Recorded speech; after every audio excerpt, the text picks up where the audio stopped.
histórico, es Alejandro Sáez, nuestro historiador, administrador del complejo Chivilingo. ¿Cómo estás, Alejandro? Muy bien, un agrado saludarles y rescatar esta historia de la que yo recuerdo porque, bueno, yo tenía 15 o 16 años en 1973, julio, cuando la revista Mampato, que era una revista muy popular, dedicó 5 números a la historia del mestizo Alejo.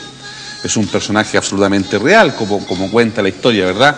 ¿Y de dónde nace? Bueno, y representa, más que dónde nace, representa también un hecho muy común. La gran cantidad de mujeres españolas que fueron raptadas por los mapuches y que tuvieron hijos. Bueno, al revés también ocurría. Hombres españoles que engendraban hijos en mujeres mapuches, ¿verdad? Y de dónde se fue dando finalmente esta raza chilena, esta tan homogénea mezcla que hoy día somos nosotros, ¿verdad? Porque probablemente todos tenemos algún gramo de sangre mapuche y algo también de sangre española. Don Alejandro de Vivar regresaba de una excursión en tiempos de supuesta paz, porque había ocurrido hace poco el Parlamento de Quilín, hemos hablado de los parlamentos, estos acuerdos de paz que nunca funcionaban, pero que al menos permitían a la gente celebrar y tomar en esos años. Y venía con su hija, doña Isabel de Vivar, y una gran comitiva. Y entonces el cacique Curavilú asalta a esta delegación española y negocia con don Alejandro Vivar y le exige que todas las personas que lo acompañan queden en su poder. Y don Alejandro se va. Imagínate lo que es para él dejar ahí a su hija Isabel de 18 años. A quien el cacique Curavilú, por supuesto, de inmediato hizo su mujer, porque los mapuches podían tener todas las que quisieran. Bueno, ella tuvo un hijo con él. El mestizo Alejo. A quien le llamaron Alejandro, ¿verdad? El mestizo Alejo. Y Alejandro creció entre sus hermanos mapuches, obviamente con buena parte de la hermosura de su madre y con las dotes físicas de su padre, de la raza mapuche, hasta que a los 5 años don Alejandro de Vivar, que estaba angustiado por su hija, logra rescatarla y desde luego le dieron horrorosa muerte al cacique Curavilú, padre de Alejo. Se llevan a Isabel. Isabel ya en el camino iba muy preocupada porque sabía cómo se recibía en las ciudades chilenas a las mujeres que tenían un hijo con un mapuche. Y así fue. Era tan humillada ella que tuvo que recluirse por el resto de su vida en un convento. Y su hijo quedó ahí, muy joven, ingresó al ejército español.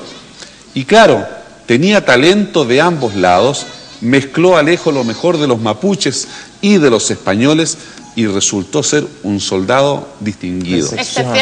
Excepcional. Alejandro, ¿por qué llama tanto la atención? ¿Por qué es tan peculiar esta historia? Esta historia es peculiar porque desde los tiempos de Lautaro, el pueblo que había sido 100 años antes de Alejo, 1550 Lautaro, 1650 Alejo, justo 100 años después.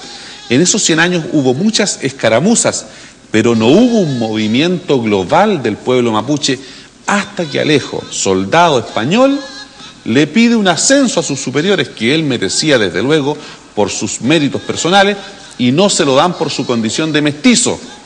Y como le representan su condición de mestizo, vuelve a las tierras mapuches indignado, ofendido, y provoca el más importante alzamiento de la nación mapuche desde los tiempos de Lautaro. Fíjate que bajo su dirección hubo un alzamiento que significó la destrucción de más de 500 haciendas entre el Maule y Osorno, es decir, 7ª, 8ª y 9ª región actuales. Movilizar 3 regiones del país en esos años era una verdadera odisea, sin internet, sin celulares. Entonces, esto alteró profundamente al gobernador español, un gran gobernador, don Alejandro Porter Casanate, probablemente antepasado de algunas familias Porter que todavía distinguen en Concepción, ¿verdad? No pude indagar más al respecto.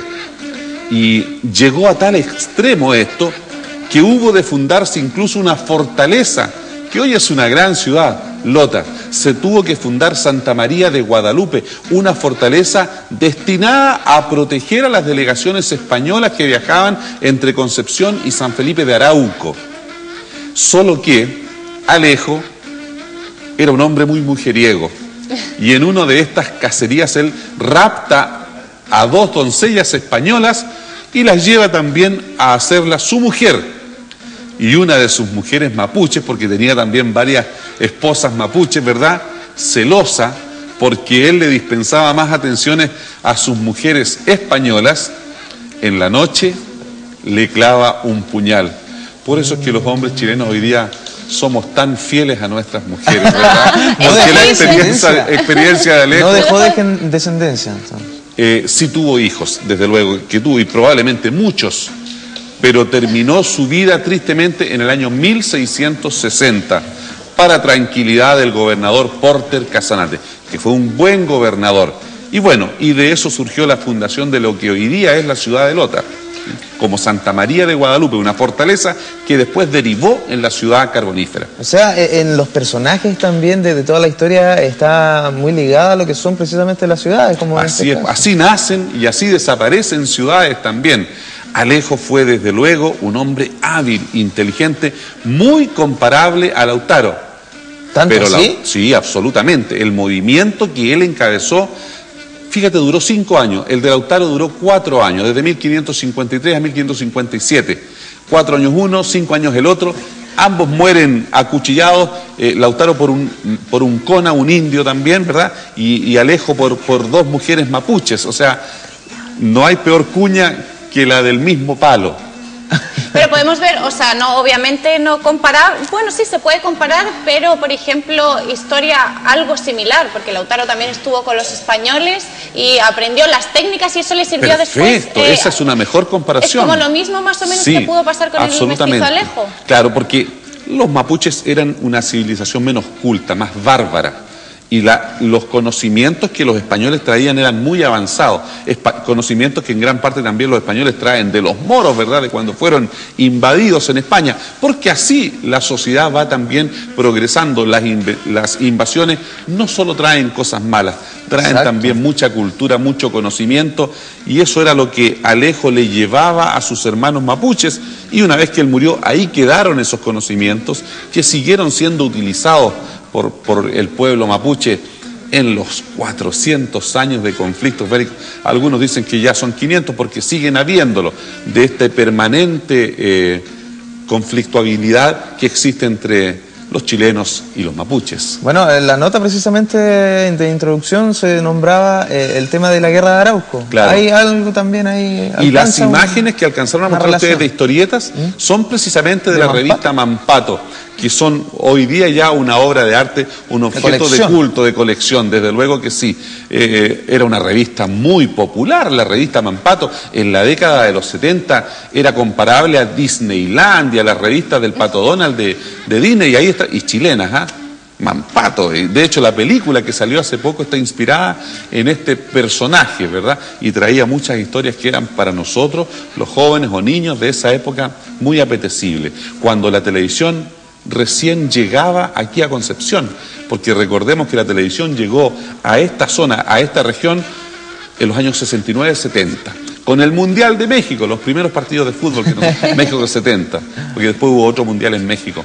Ahí llegó la televisión acá, en blanco y negro. Cuando en los hogares que tenían televisión, los niños del barrio se juntaban y le pedían al vecino que le abriera la ventana, las cortinas, y por afuera se miraba televisión. Cuando había reuniones familiares en torno al televisor, eran los shows de Joan Manuel Serrat, la década de los 70. La televisión fue toda una innovación en las costumbres sociales de los hogares de nuestra región en la década de los 70. Bueno, y de esa es otra historia, de eso lo hablaremos otro día. Pero fue muy bonita. La llegada de la televisión, yo creo que marcó a nuestra sociedad de un modo relevante. No hubo algo que provocara un cambio en las conductas sociales tan importante como la televisión. 1970, 1969, la época en que llegó a esta zona. Solo Canal Nacional. Ahí lo dejamos anotado otro día para hablar de la historia de la televisión. Es historia más contemporánea esa. Alejandro, muchísimas gracias por haber estado con nosotros. Sí, no, también, pues sí. Mestizo también, sin ninguna duda. Y a mucha honra, como decimos en Lota, ¿verdad? Claro, alguna abuela, bisabuela mía habrá tenido algún romance por ahí. Un saludo para la gente de Lota, de toda la cuenca del Carbón, ¿cierto? preparando, ahí con harto trabajo, harto sacrificio siempre, y obviamente la invitación al complejo Chivilingo. Desde luego. Ya están preparando el tema de los paseos. La temporada que se inicia ahora en septiembre ya, pues, cuando comenzamos a abrir de nuevo todos los días. Ya, pues, pronto estaremos por allá entonces. Muy bien, Yo estuve en conversaciones con don René y me dijo que vamos a coordinar pronto una visita para allá. Eso sí, muy agradable. Muchas gracias, Alejandro, te esperamos la próxima semana. Adiós. Y nosotros nos vamos a ver una nota que preparaste.